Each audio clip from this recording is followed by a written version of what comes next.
Thanks for silence with me.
All right, state your name and power. I am the Waffler. With my griddle of justice, I bash the enemy in the head, or I burn them like so. I'd say there's potential. Somebody once told me the world is gonna roll me. I ain't the sharpest tool in the shed. She was looking kind of dumb with her finger and her thumb in the shape of an L on her forehead. Well, the years start coming and they don't stop coming. Fed to the rules and I hit the ground running. Didn't make sense not to live for fun. Your brain gets smart but your head gets dumb. So much to do, so much to see. So what's wrong with taking the back streets? You'll never know if you don't go. You'll never shine if you don't glow. Hey now, you're an all-star. How's that? Oh man, good. Good afternoon. Thank you for being here. Turn that down but not off. All right. You're going to see why that song is relevant in a few moments. We're going to do a lot of fun stuff. We got all kinds of neat stuff I'm going to teach you today. So I had like a profound moment on my walk over here today. I had a brilliant example of, I don't know what to call it, like top-down interference of color constancy. All right? I've worn these shoes, I don't know, I think I've had them for a couple of months now. I'm sure I've worn them with these pants before and with a black top on. But as I was walking over here with the natural sunlight, and even in here right now, I could have sworn these shoes were black and red. And, I'm a UC guy, so I picked them out because they're black and red. They're midnight blue and kind of orange. And like only with the contrast of like the black, the actual black, and like the lighting outside, and I was like, those are midnight blue, those aren't black. That's not even really red, that's orange. So color constancy and, expectations top down, I was just like, they're black and red, they're black and red. No, they're not. All right. On like a more somber note, I don't know if somber, but for me it's somber. That song I played a moment ago, Sinead O'Connor, Thank You for Hearing Me. That's my favorite Sinead song, and it was interesting. Brains are fun things and surprising things. So I don't know, was it about 2 years ago or so when she died? She was a big name for me growing up, like when I was in college in that era. She was huge. She was Britney Spears before Britney. She was Taylor Swift before Taylor. She set the stage for a lot of those folks. People set the stage for her, but she was really groundbreaking.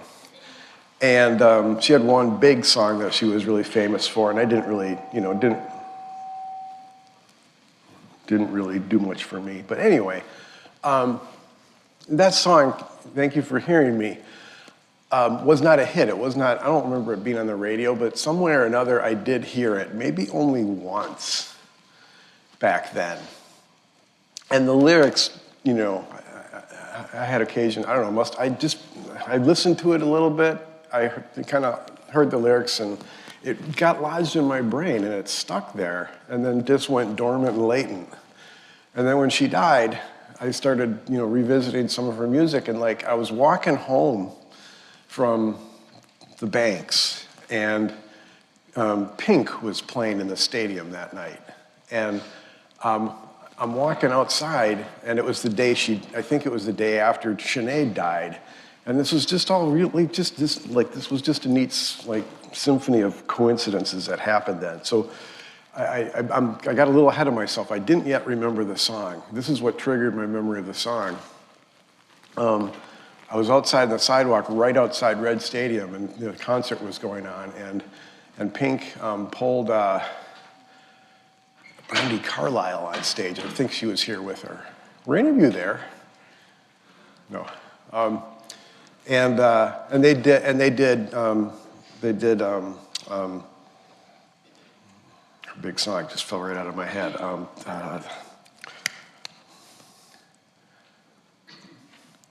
can hear it. I just can't think of the name of it right now. God, anyway. Brains are weird. I can't think of the name of the song. But anyway, they did a tribute to her, and I was like, oh wow, that's powerful. And then just boom, the memory of this song came into my head. I can't think of the name of their song they were singing at the time, but I can think of the song I hadn't heard for 30 or whatever years and was not a hit. And I was like, oh my God, I remember a song of hers that just almost made me cry. And I went home and I dug it out, searched for it and found it rapidly. And so anyway, here's why it's such a powerful song for me. It was what lodged it in my head and what I love about it now is it's a really simple song. It just, she chants kind of over and over again, thank you for something. Thank you for hearing me. Thank you for not leaving me. Thank you for believing in me. Thank you, blah, blah. It's a whole bunch, and then it ends with like a weird twist, just like, thank you for breaking my heart.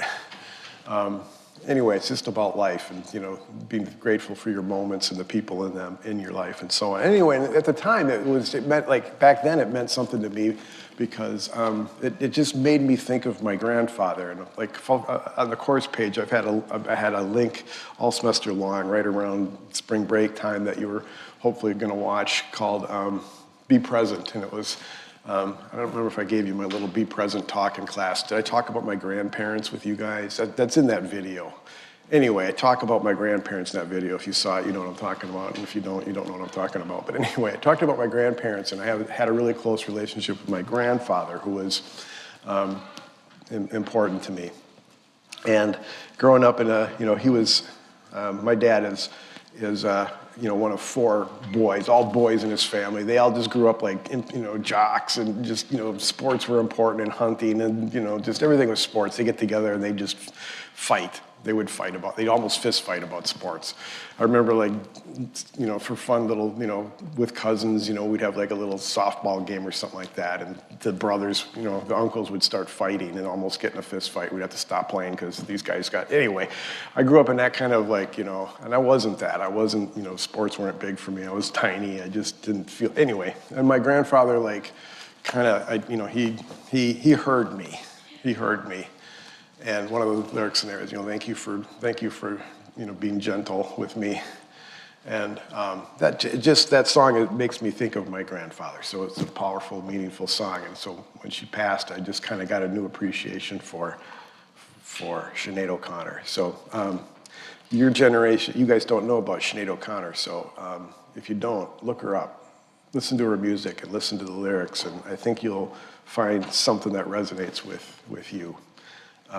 Powerful woman, powerful lyrics, powerful emotional stuff. So anyway, all right. Lots going on today. I got to get through chapter 11 today, and I got a million things I want to teach you about hearing. And I'm not going to be here on Friday just yet. The last reminder that we don't have class on Friday because your exam is due then. And this is, Dr. B's a bad guy week. You guys have that this week. You had something due on Monday, I think, for your Mind Tap. You got this exam, and then on Sunday night you have your My Favorite Thing video presentations due. So just keep in mind then from then on it's pretty downhill, okay?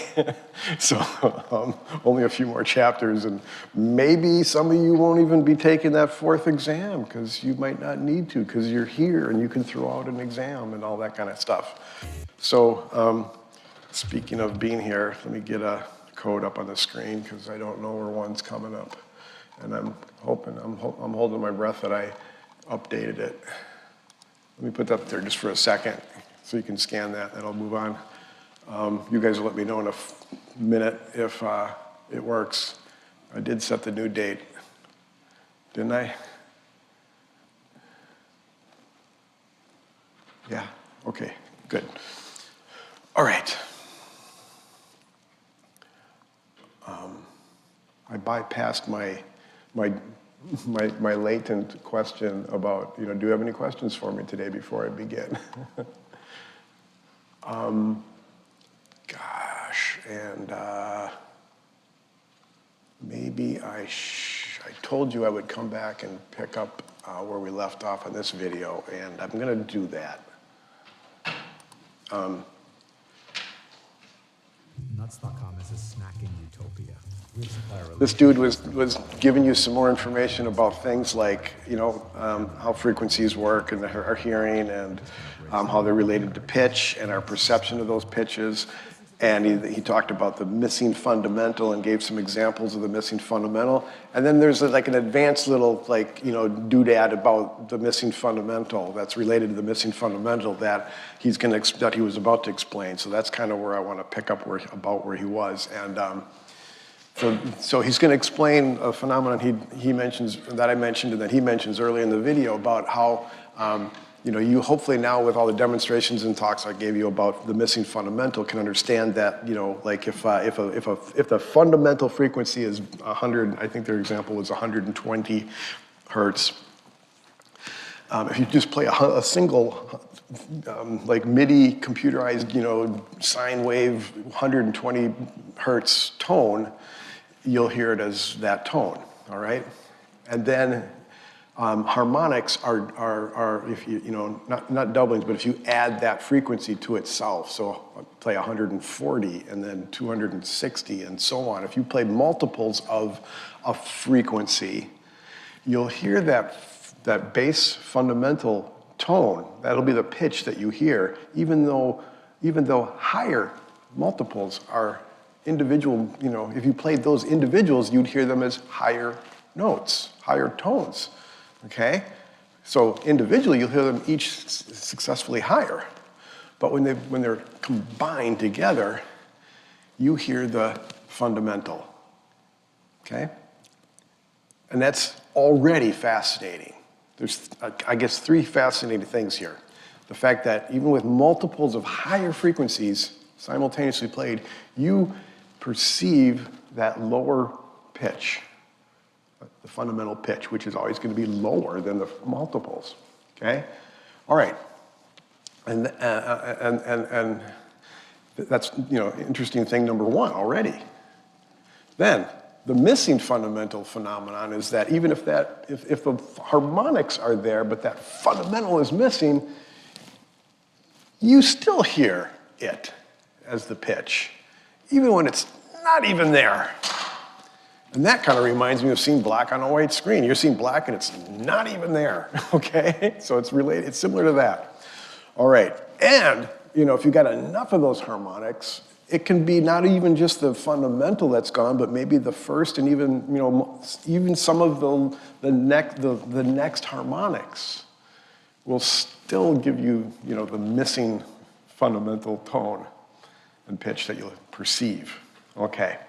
All right. So then the last interesting thing that he's about to explain is that now, if you take one of those tones that's being played, that's missing the fundamental, but has all its harmonics, but now then you add a even lower pitch than the fundamental. Again, my example was 120. So if you were to play a, I don't know, 100, add a 100 to those multiples of 120, 100 takes over and becomes the pitch you hear. Okay? So it will sound lower, even though all of the harmonics you're hearing are higher. Okay? So that's interesting. You know, you hear the pitch even when it's being, you know, combined with a whole bunch of higher pitches. You hear the fundamental.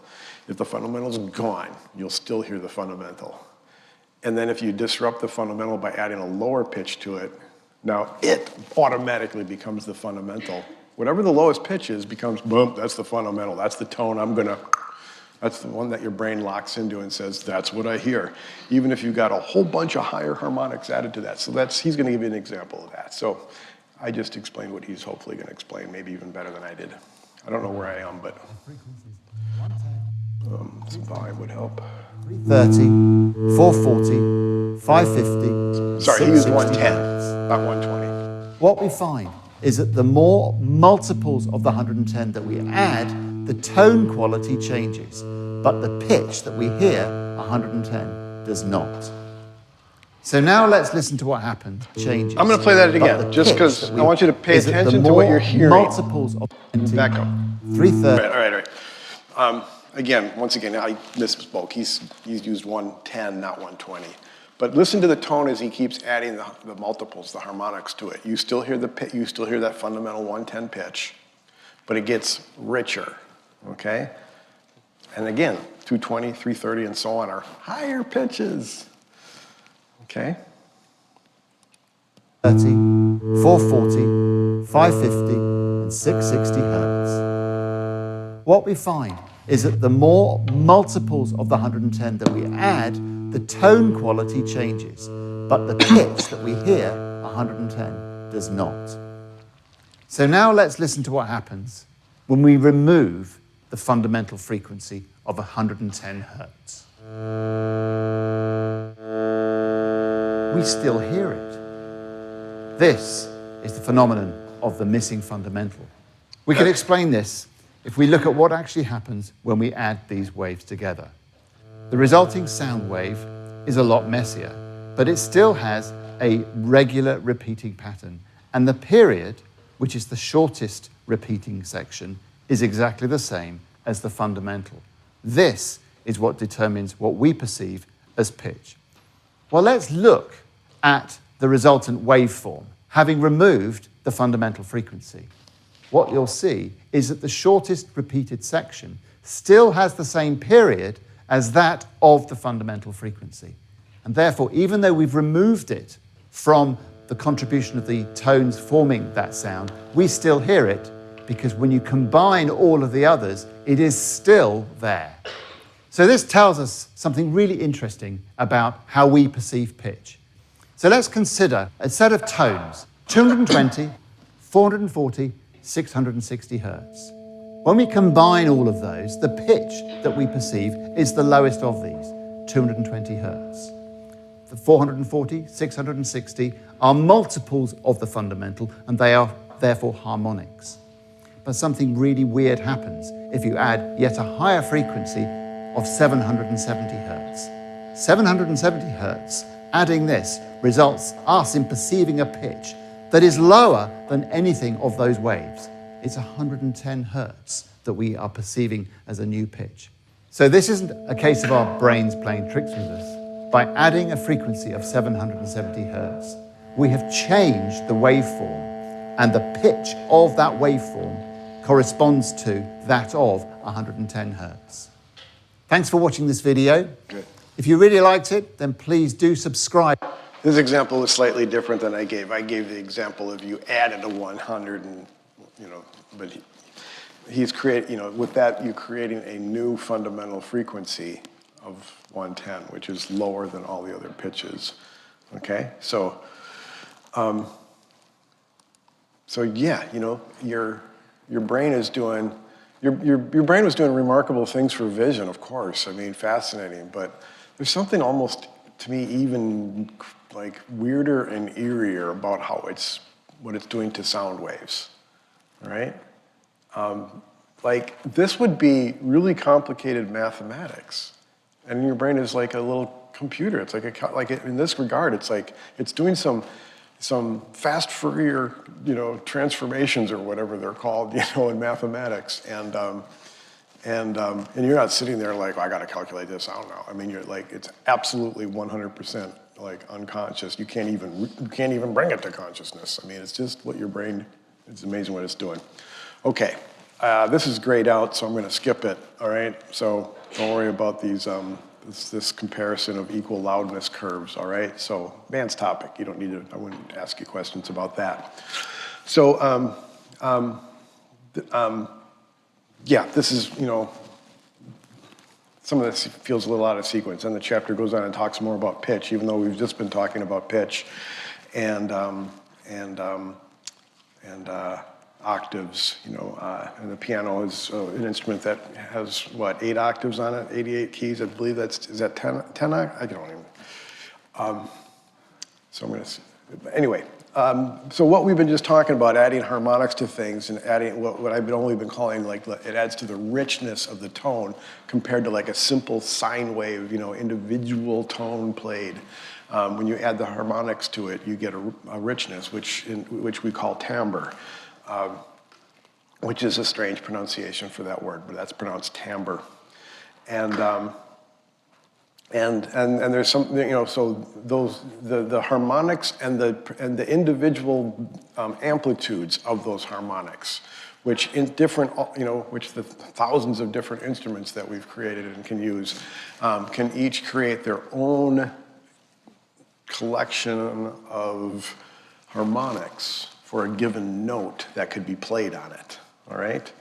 And that creates the phenomenon of timbre for that instrument. And it allows, that's why a trumpet and a trombone and a piano and a electronic device and anyway, the bazillion of instruments that we've created over the centuries, all can have, their own sound, but yet play the same note, okay? And then there's some other phenomena that are related to that experience of timbre. So what we're going to learn as attack and decay of a tone, and some other It's phenomenal. I'll cover in just a second. Okay, so here are the here's depictions of the harmonics played on on an acoustic guitar, for example, playing a particular 200 hertz note. Okay, and that same note on a bassoon and that same note on a alto sax. They'll have the same fundamental frequency and some of the many of the same harmonics, but you see the amplitude, the volume of some of the individual harmonics can differ, and that that combination creates the experience that we have of same pitch but different sound. Okay, and it's 196, close enough to a 200. That was the example, 196. Okay, so this guy's going to explain some other concepts related to that, in addition to attack and decay. I think your book only talks about attack and decay. He's going to talk about sustain and release too. 4 parts: attack, decay, sustain, and release. If we think about the real world for a second, and we think about sound, there are some sounds that have an immediate attack, and there are some sounds that have a slower attack. So think about a drum being hit for an immediate attack and the sound of a violin being bowed for a slow attack. That sounds like this. So this is immediate attack, a basic sound with the slow attack.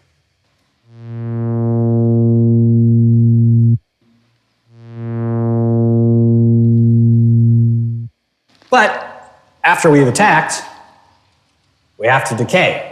So just in the same way that attack is a measure of time, how loud over time, attack goes this way, decay goes this way. So let's listen to immediate attack, long decay.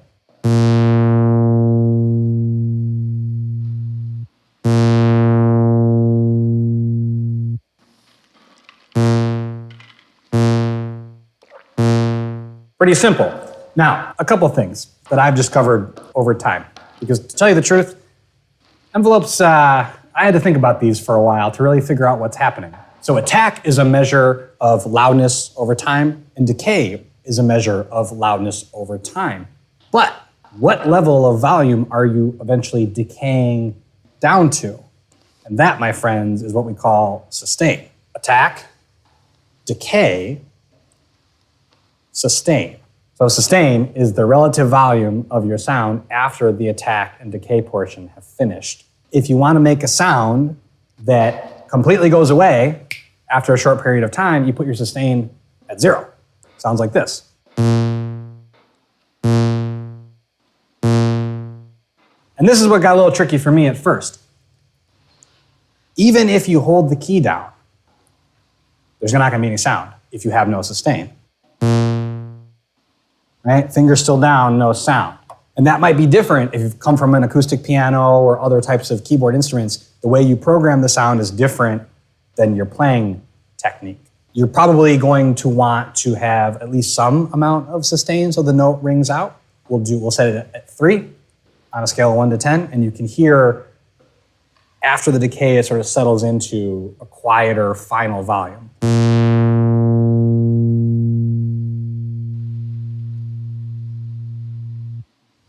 Pretty cool. Attack, decay, sustain, and then finally, release. After you release your finger from the keyboard, does the sound immediately stop, or does it have a final graceful decay to silence? No release is going to simulate something like an organ, where as soon as you lift your hands off, there's not going to be any sound. No sound.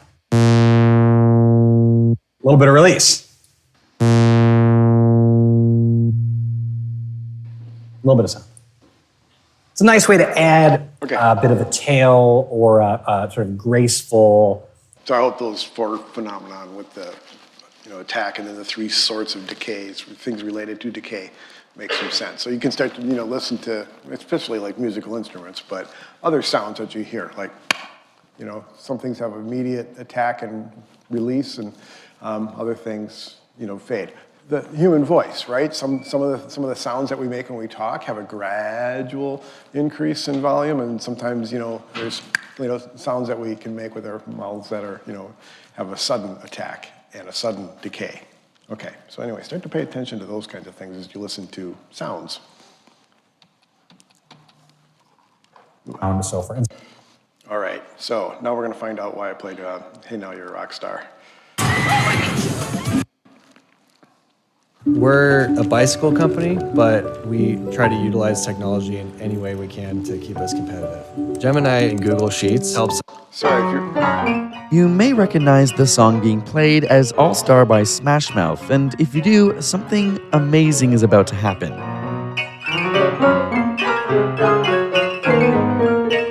Even though only piano notes are being played, if you know this song, you'll start to hear the lead singer's voice and the words being sung.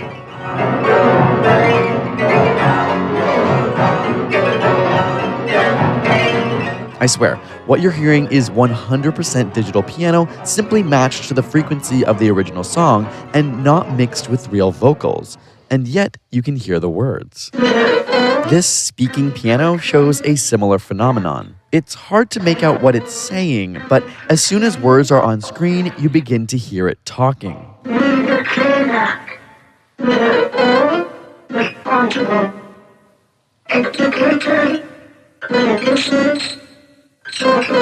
Hearing is all about perception. After a sound wave hits your ear, it's transformed into signals for your brain.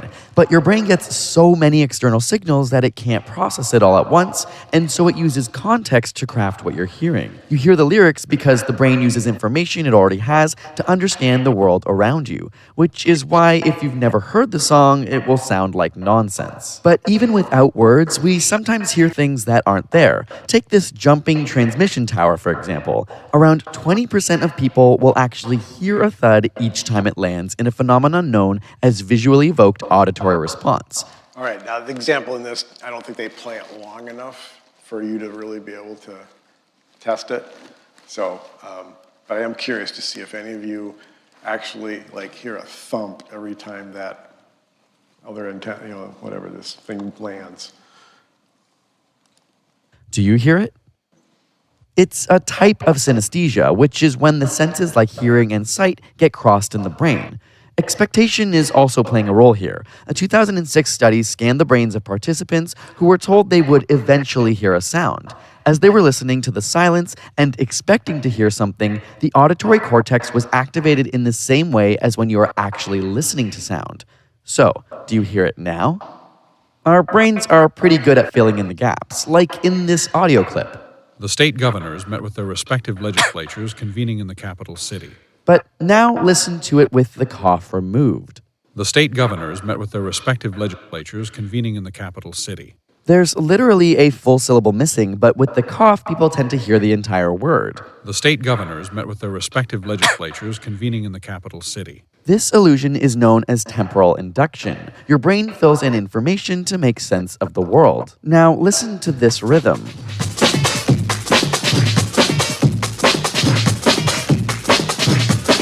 Sounds like it's getting faster, doesn't it? The thing is, it will seemingly get faster forever if I let it continue to play. This is known as the risset rhythm, in which a beat starts relatively slow and starts to speed up, but as it gets faster, beat 2 starts at exactly half the speed, and they increase in speed together. Eventually, the faster one fades out as the slower one fades in, and the loop continues. But your brain can't pick up the subtlety, and as a result, it sounds like it's speeding up forever. Love learning about amazing and interesting things in the world? We actually just started a brand new podcast called Side Note, where we... Okay, amazing. Check it out. At Planet Got another Fitness, one you for can you. get free fitness training.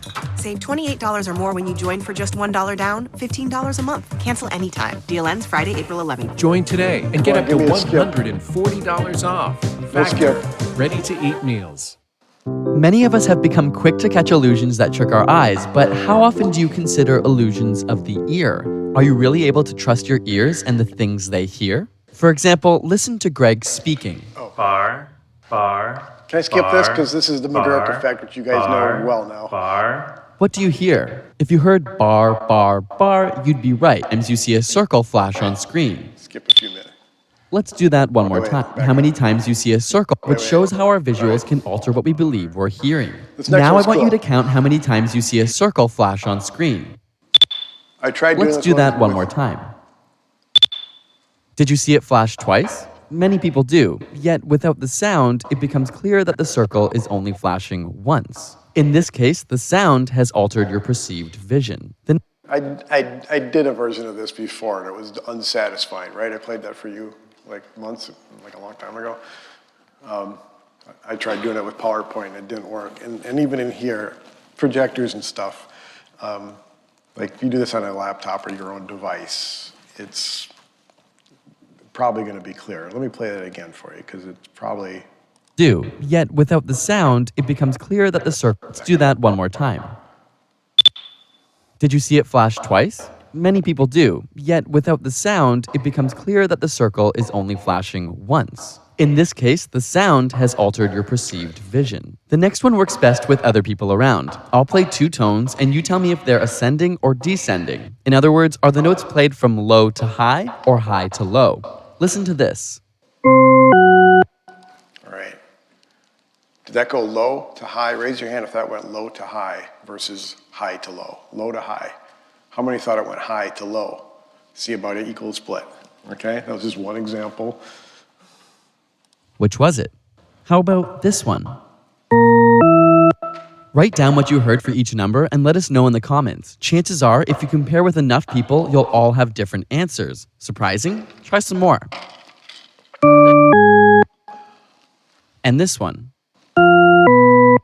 How is it possible that you're hearing something different from others? It's an auditory illusion called the tritone paradox. It's created in such a way that the tones contain both a higher and lower frequency in them, but our brains have a preference of which to listen to. Diana Deutsch, the creator of this illusion, found that your geography and language from infancy all play a role in deciding this preference. Finally, listen to this audio clip of a gradually climbing tune.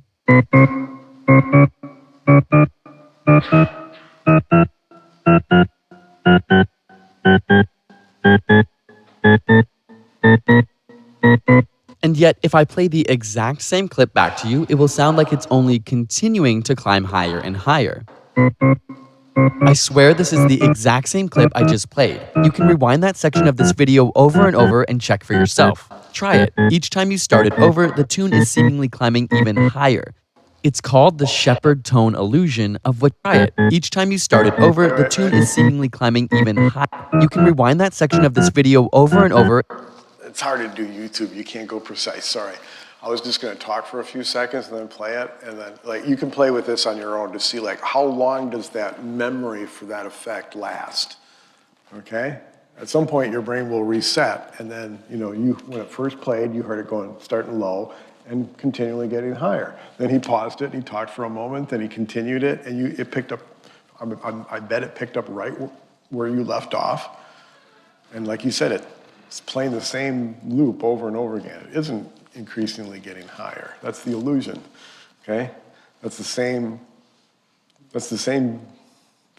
sequence, you know, it's the same note being played over and over again, and your brain creates that illusion that it's ever increasingly rising. So I've been just talking for almost a minute. Let's see if your brain remembers where you were when you left off. And check for yourself. Try it. Each time you start it over, the tune is seemingly climbing even higher. It's called the shepherd tone illusion, of which there are many variations. In it, multiple sine waves are played on top of one another, raising in pitch, while one quickly drops down an octave as the others continue rising. But our brain doesn't notice this drop, and so the clips sound like they're rising forever. These illusions may help to explain how something like music can have such a profound yet varying effect on our minds, which we discuss in our New ASAP Thought episode here, along with the question of whether...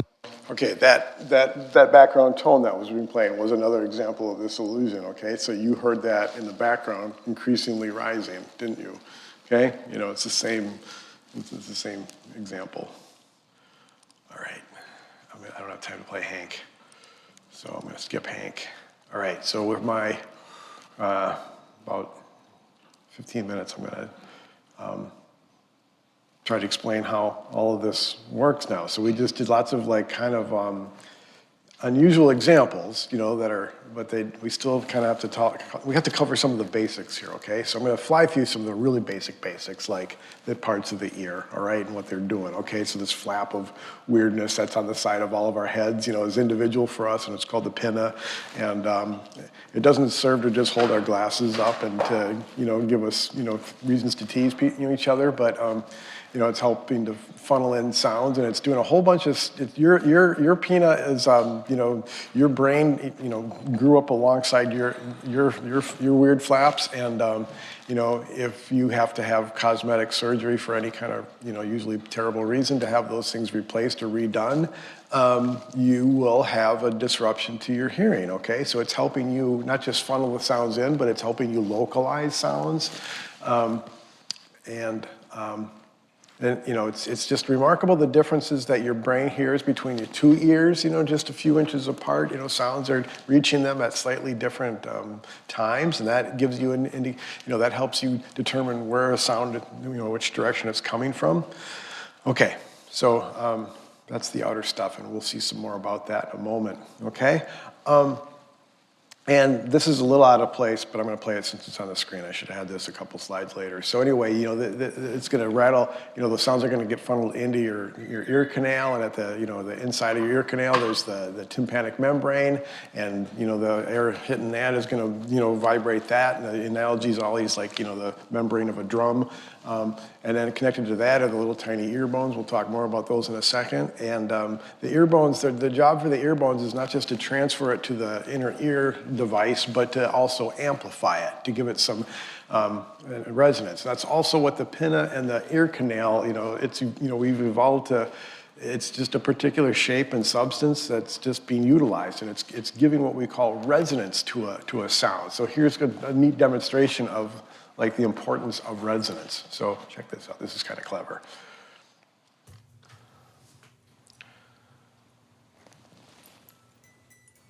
Can you just barely hear it?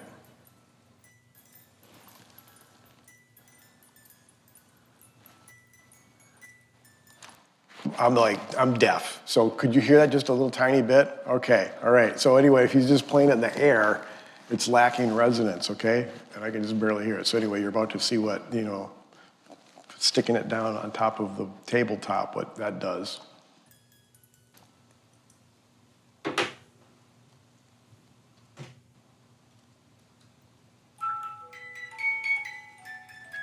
That's resonance, okay? So just, that's why we put speakers in wooden boxes and, structures and so on, okay? So the importance of resonance. So your pinna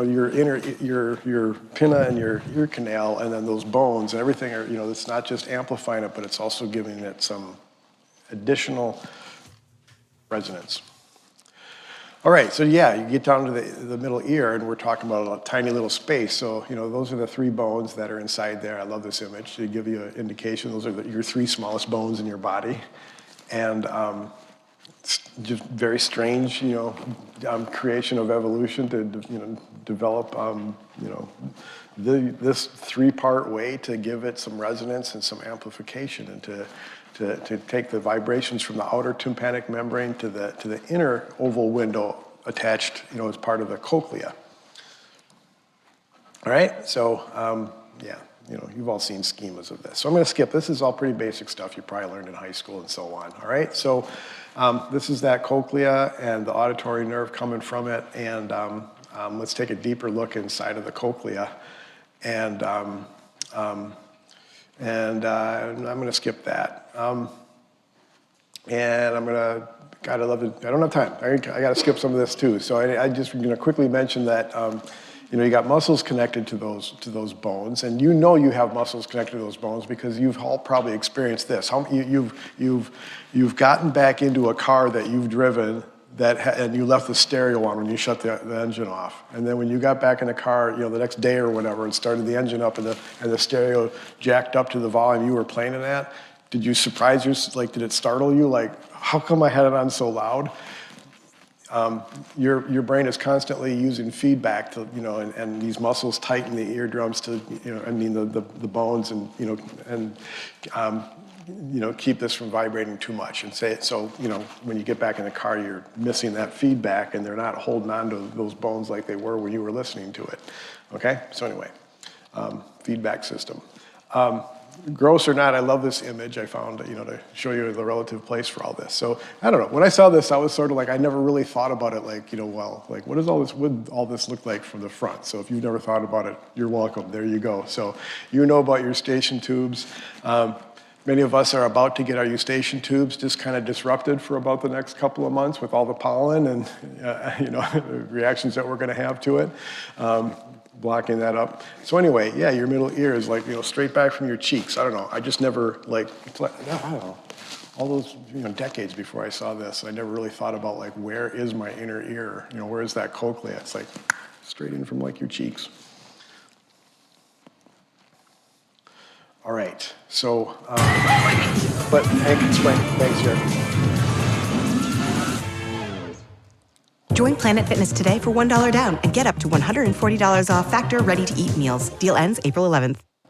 The inner ear is where things get a little complicated, but interesting and also kind of mysterious. With some of the most complicated anatomy in your entire body, it's no wonder it's known as the labyrinth. This tiny, complex maze of structures is safely buried deep inside your head because it's got two really important jobs to do. One, turn those physical vibrations into electrical impulses the brain can identify as sounds. And two, help maintain your equilibrium so you are continually aware of which way is up and down, which seems like a simple thing, but it is very important. To do this, the labyrinth actually needs two layers. The bony labyrinth, which is the big fluid-filled system of wavy wormholes, and the membranous labyrinth, a continuous series of sacs and ducts inside the bony labyrinth that basically follows its shape.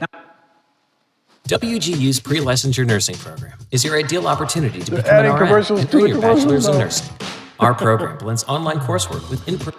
Now, the hearing function of the labyrinth is housed in the easy-to-spot structure that's shaped like a snail's shell, the cochlea. If you could unspool this little snail shell and cut it in a cross-section, you'd see that the cochlea consists of three main chambers that run all the way through it, separated by sensitive membranes. The most important one, at least for our purposes, is the basilar membrane, a stiff band of tissue that runs alongside that middle fluid-filled chamber. It's capable of reading every single sound within the range of human hearing and communicating it immediately to the nervous system, because right smack on top of it is another long fixture that's riddled with special sensory cells and nerve cells called the organ of Corti. So when your cute little ossicle bones start sending pressure waves up the inner fluid, they cause certain sections of basilar membrane to vibrate back and forth. This membrane is covered in more than 20,000 fibers, and they get longer the farther down the membrane you go. Kind of like a harp with many, many strings, the fibers near the base of the cochlea are short and stiff, while those at the end are longer and looser. And just like harp strings, the fibers resonate at different frequencies. More specifically, different parts of the membrane vibrate depending on the pitch of the sound coming through. So the part of the membrane with the short fibers vibrates in response to high frequency pressure, and the areas with the longer fibers resonate with lower frequency waves. This means that all of the sounds you hear and how you recognize them comes down to precisely what little section of this membrane is vibrating at any given time.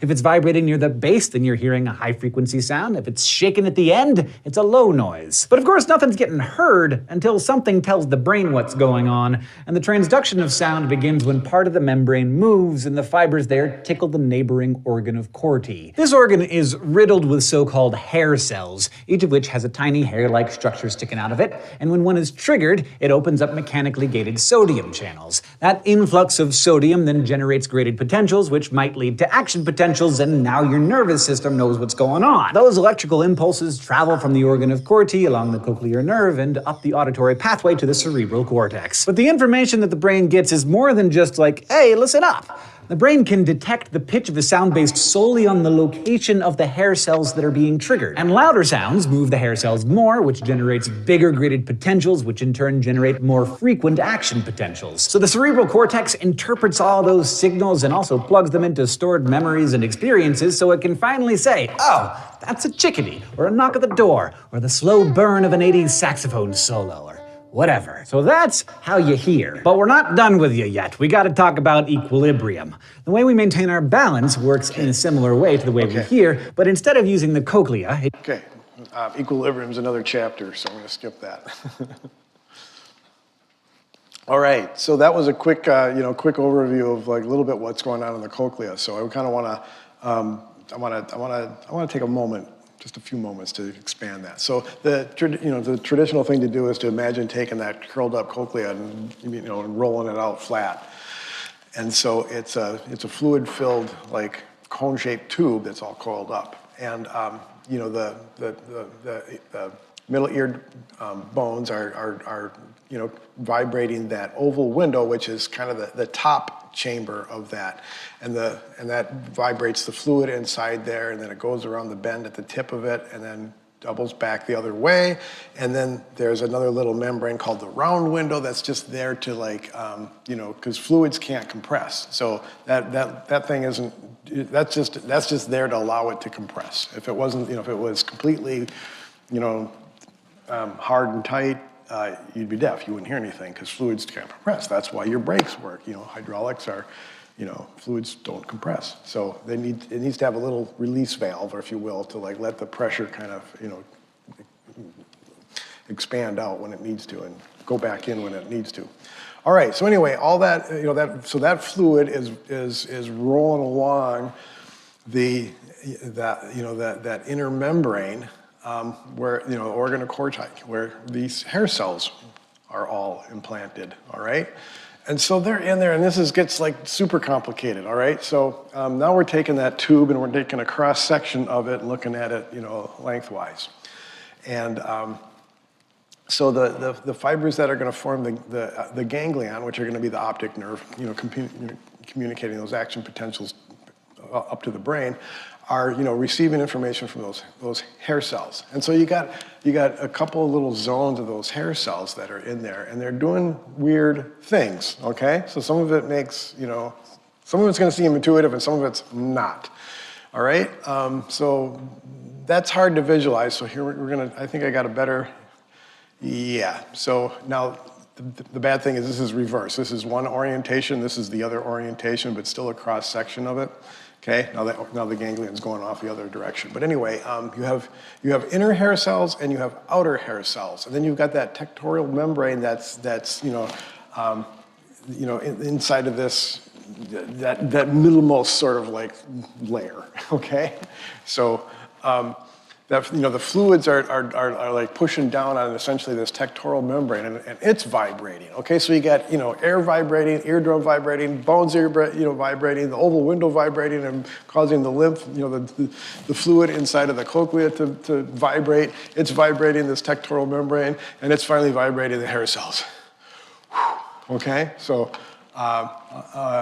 you're not quite exactly like listening raw to the vibrations of the air molecules. There's a whole bunch of things being vibrated along the way. All right. So anyway, you got the inner and the outer hair cells, and they're playing different roles, and some of them are very intuitive, and some of them, as you see, hopefully in a second, are not. Okay. So if I got time, I'll come back and play that. But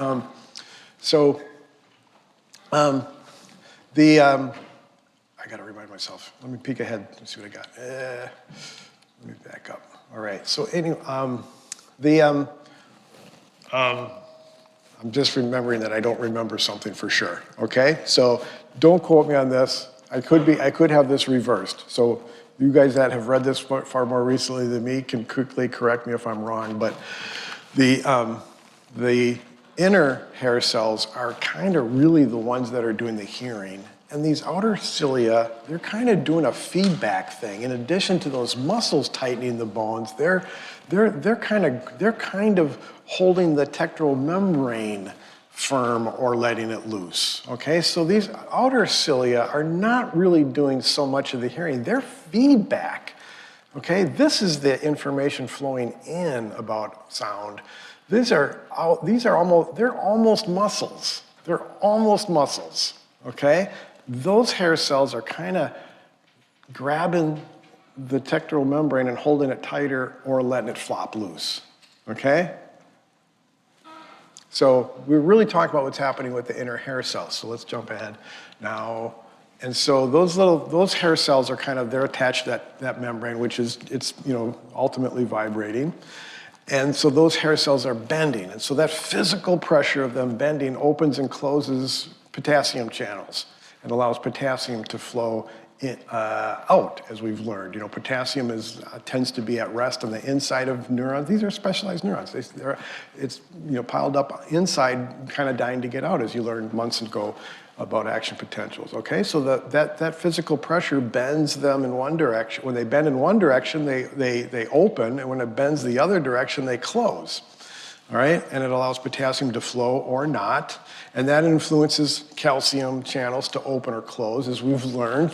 These are just specialized neurons. So if the calcium channels open up, the calcium can rush in. It can grab hold of those proteins that are holding the vesicles together with the membrane, and if they flow in, they tear them apart. They cause action. They cause neurotransmitters to release, and ultimately the ganglion cell is going to be more or less likely to fire, okay?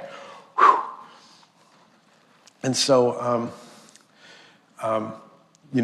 bending in one direction causes excitation, and bending in the other causes inhibition of ultimately that amount of neurotransmitter being dumped, okay? So that's how that is working in a two-part sort of way.